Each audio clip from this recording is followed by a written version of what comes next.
Ex-wife left her tech billionaire CEO's $800 million fortune to raise twins he never knew existed. Have you ever wondered what would happen if the person you ran away from 6 years ago suddenly reappeared in your life with 4 simple words? I know where you are. Imagine the terror of realizing that the carefully constructed life you built to protect your children is about to collapse like a house of cards. That's exactly what happened to Eliza Morgan when her tech billionaire ex-husband discovered she had been raising their twins, children he never even knew existed. You had no right to keep my children from me for 6 years. Victor's voice cut through the air like a knife, his gray eyes blazing with a fury Eliza had never seen before. I had every right to protect them, she fired back, her hands trembling beneath the cafe table. You said children were a distraction you couldn't afford. Those were your exact words. About timing, not about wanting them at all.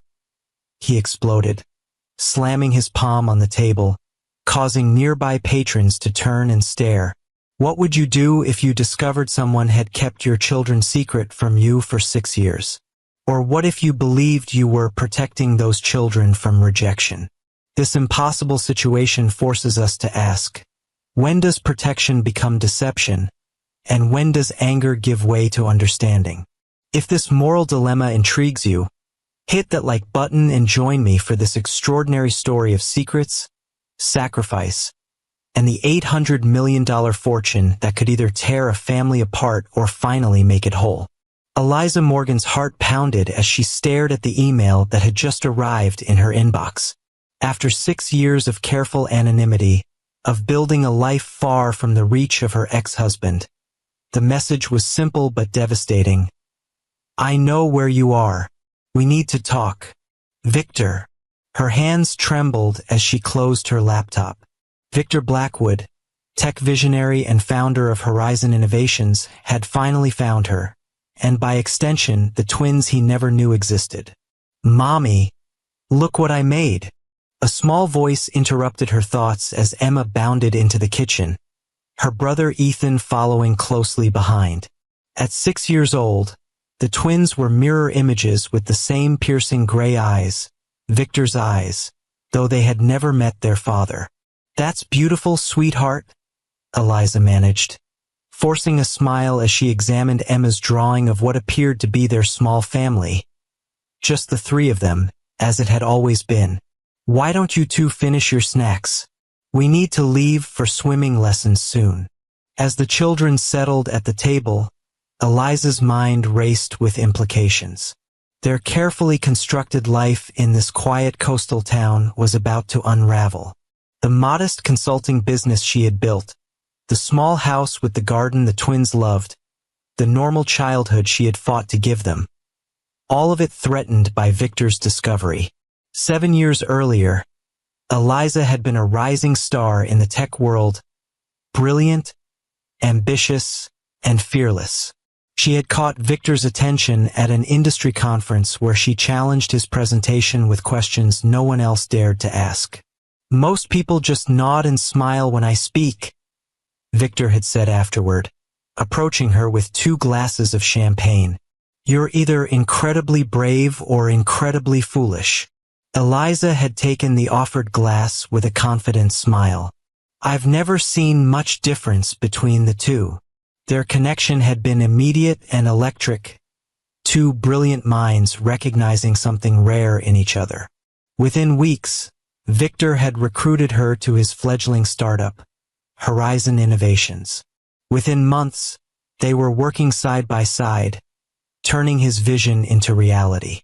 And within a year, they were married in a private ceremony on a cliff overlooking the Pacific. We're going to change the world together, Victor had whispered on their wedding night, his gray eyes intense with purpose and passion. There's nothing we can't accomplish as a team. For the first 2 years, that promise held true.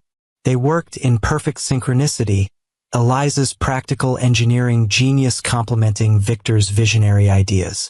Horizon Innovations grew from promising startup to industry disruptor, and their partnership, both professional and personal, seemed unbreakable.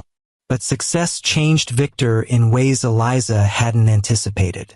As Horizon expanded, as the millions became billions, as his name began appearing on lists of the most influential people in tech, the man who had once valued her as an equal partner gradually relegated her to the role of corporate wife. "The board feels more comfortable with me taking the lead on this," he'd say, or, "Let's save your ideas for when we're home." Her suggestions in meetings were increasingly dismissed or, worse, claimed by Victor as his own moments later to enthusiastic approval. The distance between them grew, measured not in physical space but in the widening gap between the partnership they'd promised each other and the reality they now lived. Eliza found herself increasingly isolated, watching from the sidelines as the company they had built together became exclusively Victor's in the eyes of the world. Then came the morning she discovered she was pregnant. After the initial shock, they had always been careful. Pregnancy wasn't in their immediate plans. Eliza felt a surge of hope. Perhaps a child would bridge the growing distance between them, remind Victor of what truly mattered beyond the next product launch or funding round. She planned a special dinner at home, away from the constant interruptions of their public life. She prepared his favorite meal, set the table with the fine china they never used, and waited with nervous anticipation for his reaction to the news that would change their lives forever. Victor arrived home 3 hours late, distracted by his phone, barely noticing the elaborate setup. "I have something important to tell you," Eliza said, her hand instinctively moving to her still flat stomach. Victor glanced up briefly. "Can it wait? The Singapore deal is falling apart, and I need to make some calls." "No, Victor, it can't wait. I'm pregnant." The words hung in the air between them. Victor slowly set down his phone, his expression unreadable. "Pregnant," he repeated as if testing the word. "You're sure?" "Yes, I took 3 tests." Victor stood and paced the room, running a hand through his dark hair, a gesture Eliza had come to recognize as a sign of deep agitation. "This is unexpected," he finally said. "I know the timing isn't what we planned, but children don't fit into my vision right now," he interrupted, his voice suddenly cold and distant. "They're a distraction we can't afford at this critical growth stage." The words hit Eliza like a physical blow. Not our vision, but my vision. Not we're not ready, but they don't fit. In that moment, the last threads of their partnership seemed to snap. "A distraction?" she echoed, her voice barely above a whisper. "Is that how you see our child? As a distraction from your precious company?" Victor's expression softened slightly, perhaps recognizing the harshness of his words. "Eliza, be reasonable. We're on the verge of the biggest expansion in the company's history. The next 6 months will determine Horizon's future. We can revisit this conversation when the timing is better."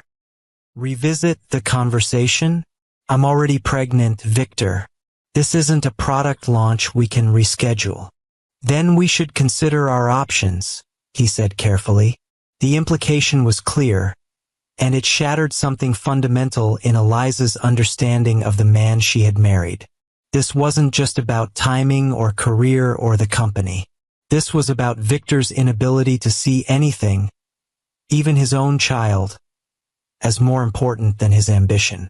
That night, as Victor slept beside her, Eliza made the most difficult decision of her life.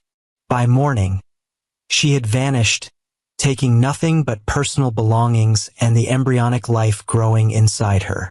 She disappeared so completely that even Victor's considerable resources couldn't trace her, until now. The first months after leaving had been the hardest.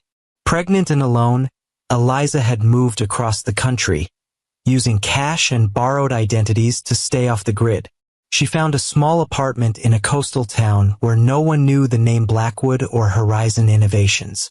She took odd jobs that paid in cash until her pregnancy became too advanced. When the twins were born, a surprise even to Eliza, who hadn't known she was carrying two lives.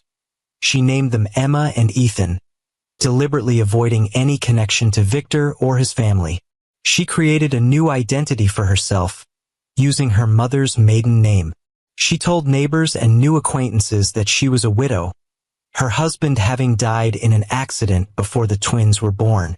As the children grew, Eliza built a consulting business that allowed her to work from home, using her technical expertise without revealing her connection to Horizon. She was careful never to use her real credentials or to work on projects that might intersect with Victor's world. She created a life that was modest but secure, focused entirely on giving her children the stability and love she believed they would never have found in Victor's shadow. And now, with a single email, that carefully constructed life was in jeopardy. 3 days after receiving Victor's message, Eliza sat in a nondescript cafe, her eyes fixed on the door. She had arranged for her neighbor to watch the twins, telling them she had a work meeting. In reality, she was about to face the man she had fled 6 years ago, the father of her children who had no idea they existed. When Victor entered, the years seemed to fall away. Still imposingly tall with the same confident stride, his presence commanded attention even in casual clothes. His eyes, those gray eyes the twins had inherited, scanned the room and locked onto hers. Eliza! He slid into the seat across from her, his voice controlled but tight with emotion. You're a difficult woman to find. That was the point, she replied, fighting to keep her voice steady. How did you find me? Does it matter? Victor's gaze was penetrating. 6 years, Eliza. You disappeared without a word. No explanation, no divorce papers, nothing. Do you have any idea what that did to me? To the company? The company, Eliza repeated with a bitter smile. Always your first concern. You were my wife? Victor countered, a flash of genuine hurt crossing his features. We built Horizon together. Then one day you were just gone. I thought you were dead until your name appeared on a patent filing 3 years ago. Even then, my investigators couldn't trace you. If you've ever had to make an impossible choice to protect someone you love, hit that like button and join me for the continuation of this extraordinary story of secrets, sacrifice, and second chances. In our next part, we'll discover how Victor reacts to learning about his children and what happens when the $800 million inheritance comes into play. Eliza's mind raced. She had been careful with that patent, using a shell company and her maiden name. What changed? Why find me now? Victor's expression shifted, becoming more guarded. Horizon is about to go public. The valuation is projected at $16 billion. As my wife, ex-wife, Eliza interrupted. I filed for divorce. You were served papers. Papers I never signed, Victor replied evenly. Legally, you're still my wife, Eliza, which means you're entitled to half of everything I've built since you left. The revelation hit her like a physical blow. In her haste to escape, in her determination to protect her pregnancy from Victor's rejection, she had assumed the divorce had been finalized. She had never followed up, never wanted any connection to Victor or his money. I don't want your money, she said firmly. I never did. Then what did you want? Victor demanded, frustration breaking through his controlled facade. Why did you leave like that? We could have worked through whatever was wrong. Eliza took a deep breath. The moment she had both dreaded and anticipated for 6 years had arrived. I left because you made it clear that children weren't part of your vision. And I was pregnant. The color drained from Victor's face. For perhaps the first time in his life, the tech visionary was rendered speechless. Twins, Eliza continued into the silence. A boy and a girl. They're 6 now. Victor's hands gripped the edge of the table, his knuckles white. I have children, he said, the word somewhere between a question and a statement. For 6 years, I've had children I knew nothing about. You made your feelings about parenthood very clear, Eliza replied, her voice softening slightly at the genuine shock in his expression. I couldn't bear to see you reject them, or worse, try to mold them into extensions of your ambition rather than letting them become themselves. You had no right, Victor said, anger finally breaking through. No right to make that decision for me, to keep my own children from me. I had every right to protect them, Eliza countered. You said children were a distraction you couldn't afford. Those were your exact words, Victor. About timing, not about wanting them at all. Victor ran a hand through his hair, a gesture of frustration she remembered well. We were in the middle of the most critical expansion in the company's history. I meant we should wait, not that I never wanted children. The possibility that she had misunderstood, that she had made the most consequential decision of their lives based on a misinterpretation, hit Eliza with stunning force. Had she been wrong? Had she robbed her children of their father and Victor of his children based on her own fears rather than his actual intentions? Their names, Victor said suddenly, his voice rough with emotion. Tell me their names. Emma and Ethan, Eliza replied softly. Emma is older by 8 minutes. She's artistic, imaginative, always creating something. Ethan is more analytical, always asking how things work. They're both incredibly bright. Like their parents, Victor said, a ghost of pride flickering across his features before hardness returned. I want to meet them. It's not that simple, Eliza protested. They don't know about you. They think their father died before they were born. Introducing you now would upend their entire world. Their world is built on a lie, Victor said flatly. A lie you created. The accusation stung because it contained truth. Eliza had constructed a narrative that protected the twins from rejection but also denied them knowledge of their living father. I'll give you time to prepare them, Victor continued, his tone making clear this wasn't a request. 1 week. Then I'm meeting my children, Eliza. And after that, we're going to have a very serious conversation about the future. What does that mean? Eliza asked, sudden fear gripping her. It means I've missed 6 years of their lives. I don't intend to miss any more.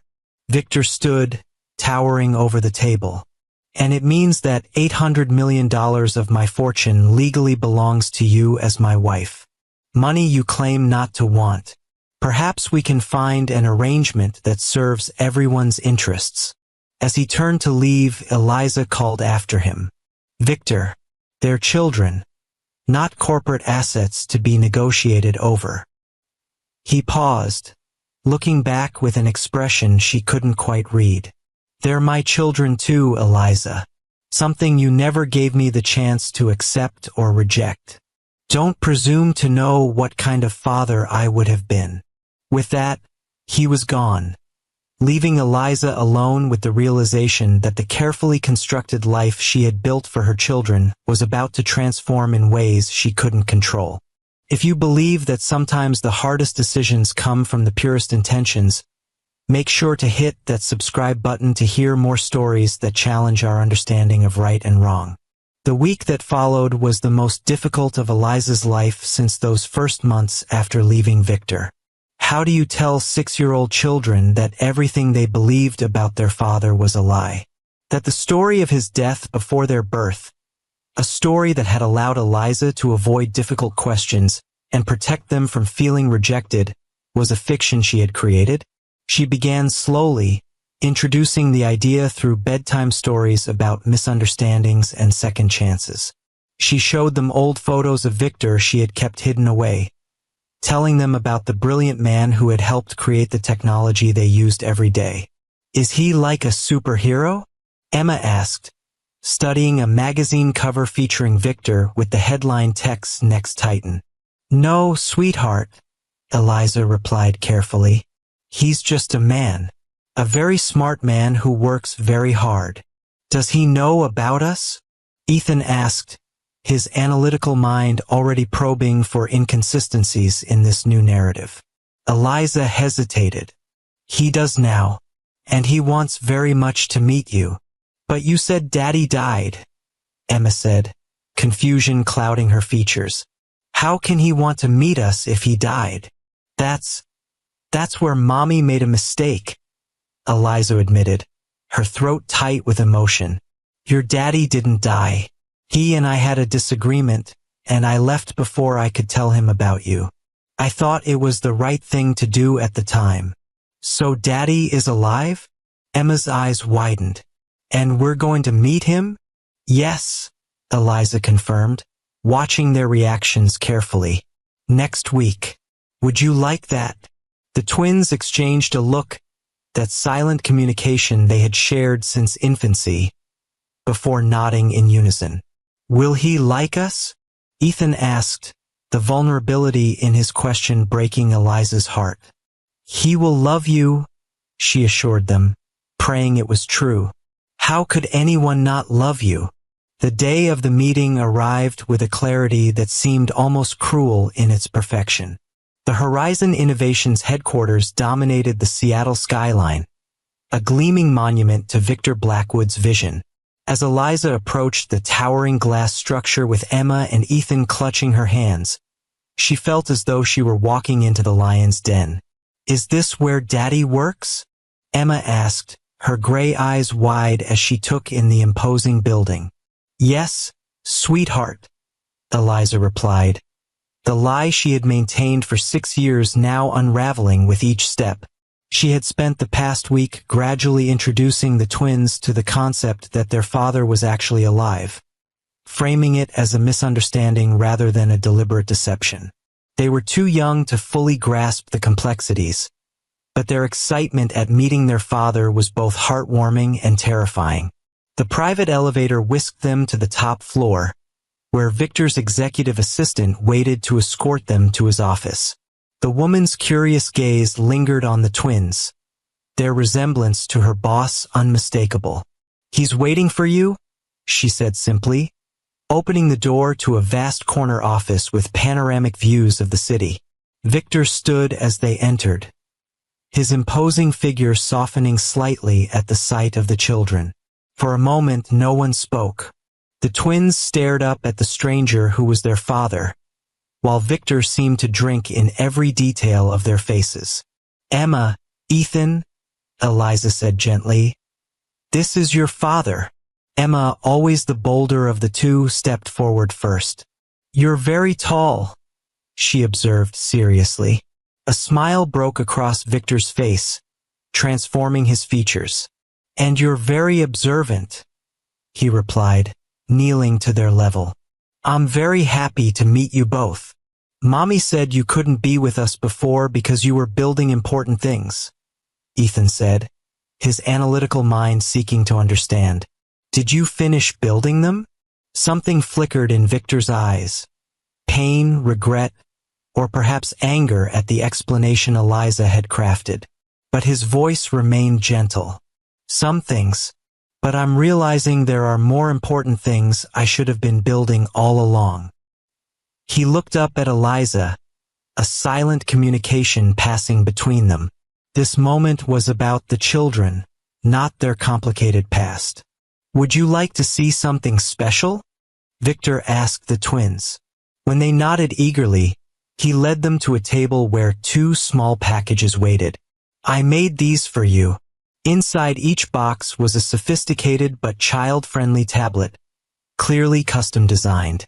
These are prototypes, Victor explained. No other children in the world have these yet. They can do all sorts of things regular tablets can't. As the twins excitedly explored their gifts, Victor moved to stand beside Eliza. They're extraordinary, he said quietly. You've done an amazing job with them. They are extraordinary, Eliza agreed. But they're not a replacement for what we lost, Victor. No, he acknowledged. Nothing could be. He hesitated, then added, my lawyers have drawn up papers.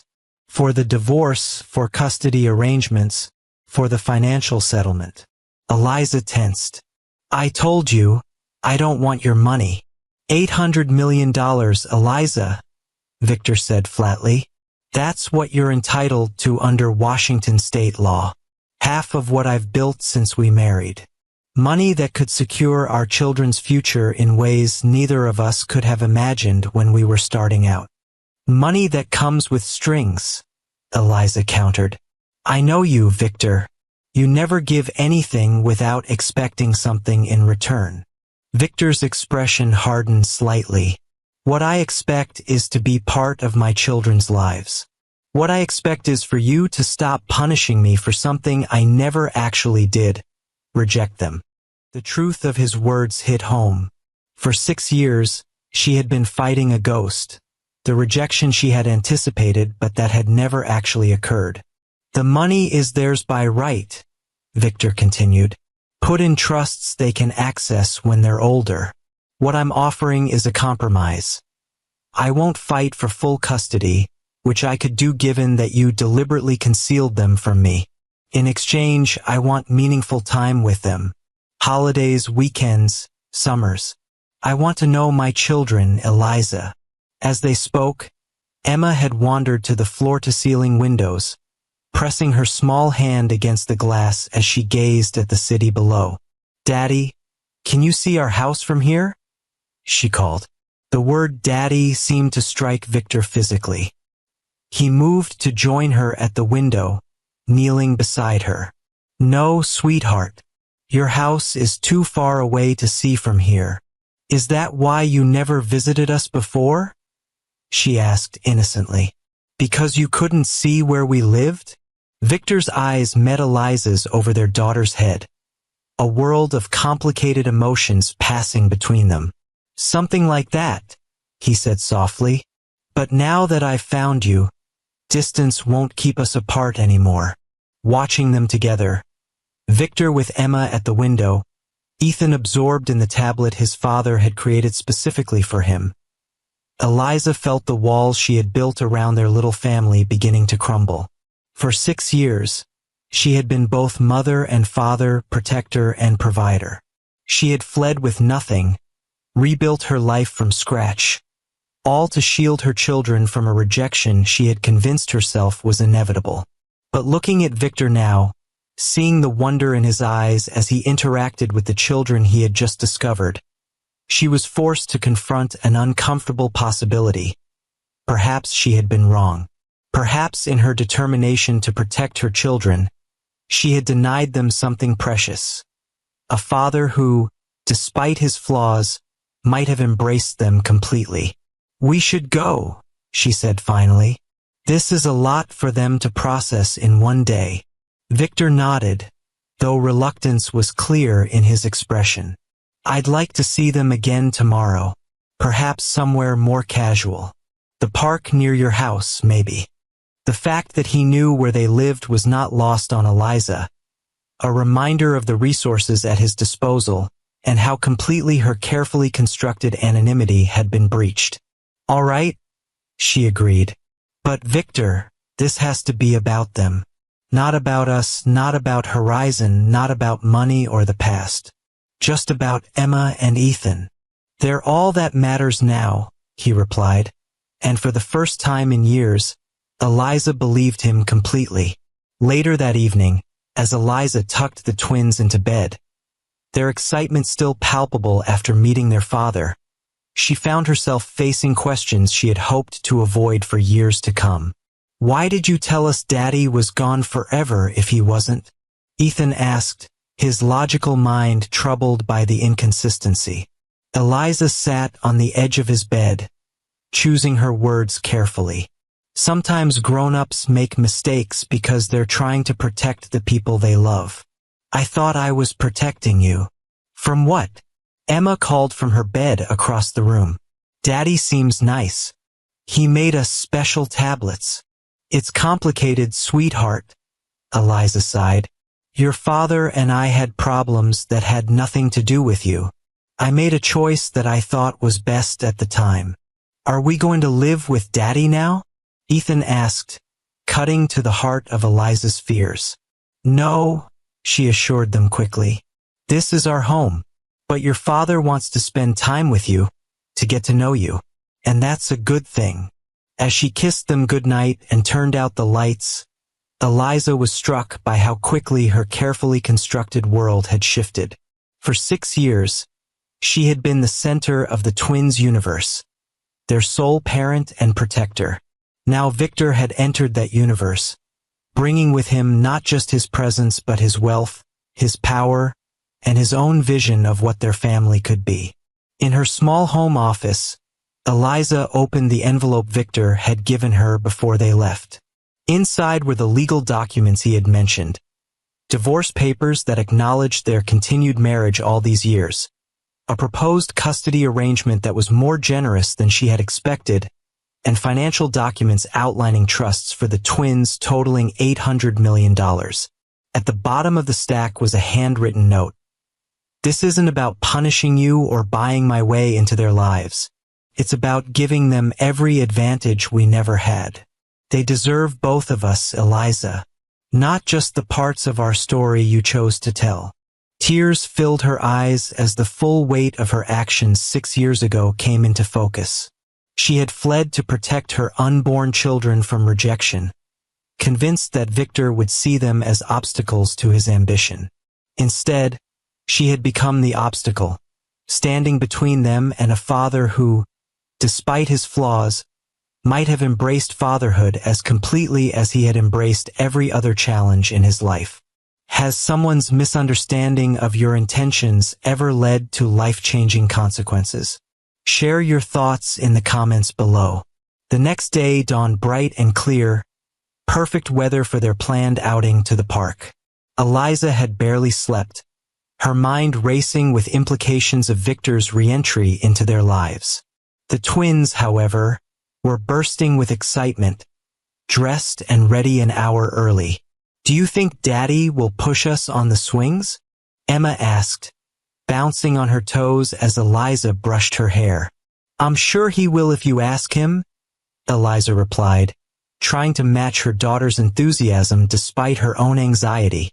Will he come to my science fair next week? Ethan wondered, already planning how to integrate his newfound father into every aspect of his life. Let's take things one step at a time, Eliza cautioned, not wanting the twins to be disappointed if Victor's interest proved fleeting. But when they arrived at the park, Victor was already waiting, casually dressed in jeans and a sweater that made him look more like a regular dad than a tech billionaire. He had brought a kite for each of the twins, not store-bought toys but custom creations that he had apparently designed himself. The aerodynamics are optimized for even the lightest breeze, he explained to an enthralled Ethan, while Emma was already running across the grass, her kite soaring behind her. Eliza watched from a bench as Victor spent the next hour fully engaged with the twins, pushing them on swings, helping them navigate the monkey bars, listening with genuine interest to their stories and questions. There was no sign of the distracted businessman who had once dismissed the idea of children as a distraction. Instead, she saw a man discovering a part of himself he perhaps hadn't known existed. He's different with them, a voice observed, and Eliza turned to find Victor's executive assistant, Claire, sitting beside her. What are you doing here? Eliza asked, startled by the woman's unexpected appearance. Security detail, Claire nodded toward a discreet figure at the edge of the playground. Standard procedure for Mr. Blackwood in public places. But that's not what I meant. What did you mean? Claire's gaze was thoughtful as she watched her boss helping Emma retrieve her kite from a tree branch. I've worked for Victor for 8 years. I've never seen him like this, fully present, genuinely happy. After you left, he became harder, more driven if that was even possible, more isolated. The company thrived, but the man, she shook her head. Let's just say there's been a hole in his life that no amount of success could fill. Are you suggesting I should feel guilty? Eliza asked, a defensive edge to her voice. Not at all. I'm suggesting that perhaps neither of you understood what the other truly needed or wanted 6 years ago. And maybe now you have a chance to get it right, not for yourselves, but for them. She nodded toward the twins, who were now showing Victor their special handshake. As Claire discreetly withdrew, her words lingered in Eliza's mind. Had she and Victor both been too young, too ambitious, too caught in their own perspectives to truly understand each other? Had she projected her own fears onto his words, hearing rejection where there might have been only temporary hesitation? The day at the park stretched into lunch at a nearby cafe, where Victor listened with rapt attention as the twins described their school, their friends, their hobbies.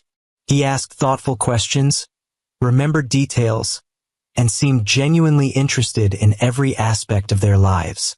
"Ethan says you're a scientist like in my books," Emma said between bites of her sandwich. "Do you make potions and explosions?"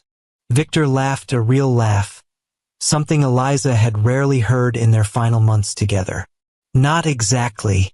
I make computers and software, the things that make your tablets work." "Could I make those things too?" Ethan asked, his eyes serious behind his small glasses. "Absolutely," Victor assured him. "In fact, I'd be happy to show you how some of it works. If that's okay with your mother," he added, glancing at Eliza. She nodded, unable to deny the genuine connection forming between father and children. That would be fine. As the weeks passed, Victor became a regular presence in the twins' lives. He attended Ethan's science fair, beaming with pride when his son's project on renewable energy won first place. He sat in the audience at Emma's dance recital, recording every moment on his phone like any other proud parent. He adjusted his schedule, something the old Victor would never have done, to be present for important moments in their lives.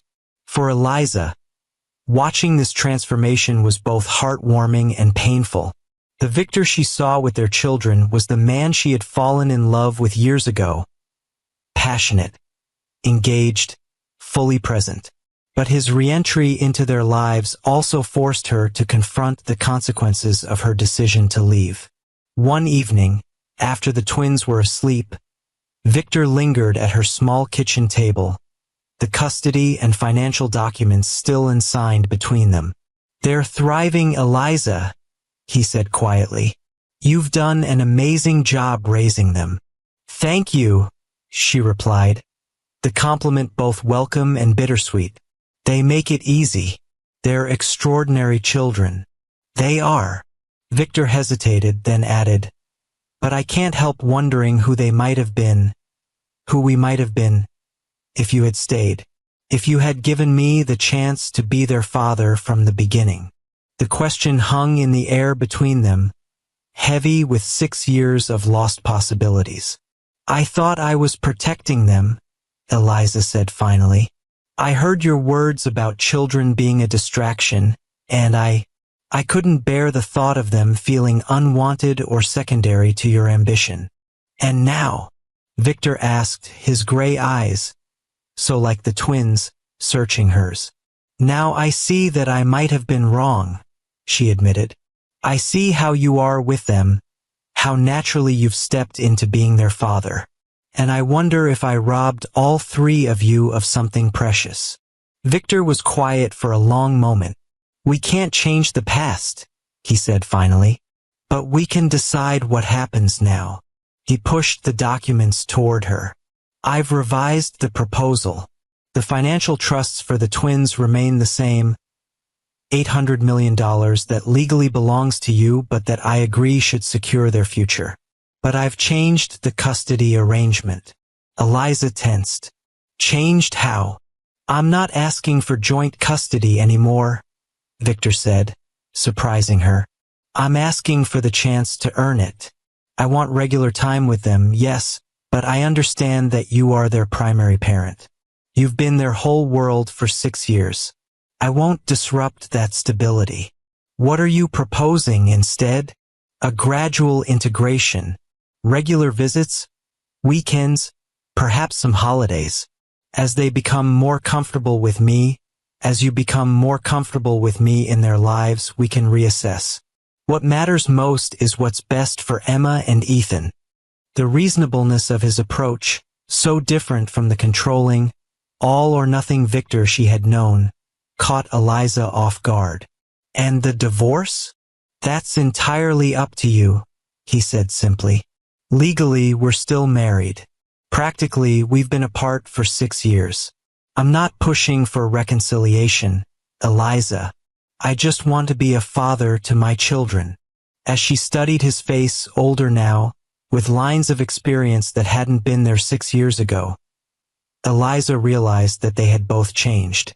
The ambitious young engineer who had fled in fear and the driven entrepreneur who had put his company before all else had grown into different people. People who might, perhaps, find a way to co-parent effectively, if not rebuild what they had lost. I'll sign the custody agreement, she said finally, and the trusts for the children. But I need time to think about the divorce. Victor nodded, accepting her terms without argument. Another change from the man she had known. Take all the time you need. In the months that followed, a new family dynamic gradually emerged. Victor purchased a house not far from Eliza's. Not an imposing mansion, but a comfortable home with rooms decorated to the twin specifications for their weekend stays. He adjusted his work schedule to be present for school events and activities. He consulted Eliza on parenting decisions, respecting her experience and insight.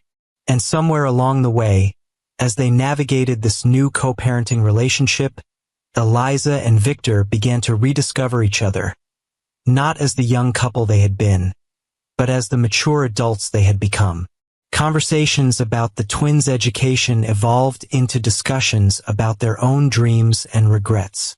Coordinating schedules led to occasional shared meals after the children were in bed.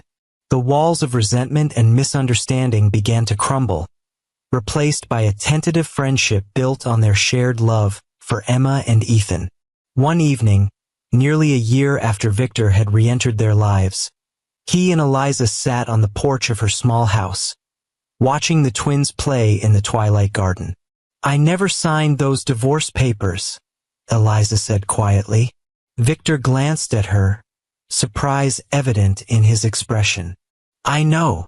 At first, I wasn't sure why I was hesitating, she continued, but I think I understand now. Ending our marriage felt like closing the door on the possibility that we might have gotten it right if circumstances had been different. And now? Victor asked, his voice carefully neutral. Eliza turned to face him fully. Now I wonder if we might get it right under these new circumstances.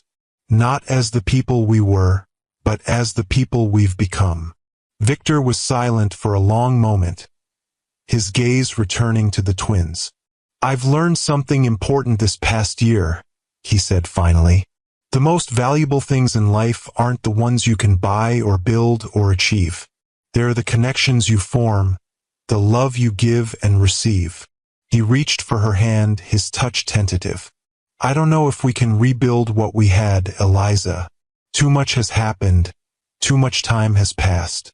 But I do know that I want to try to build something new. Something that includes not just our children, but perhaps, in time, us as well. As the twins' laughter filled the evening air, Eliza's fingers intertwined with Victor's.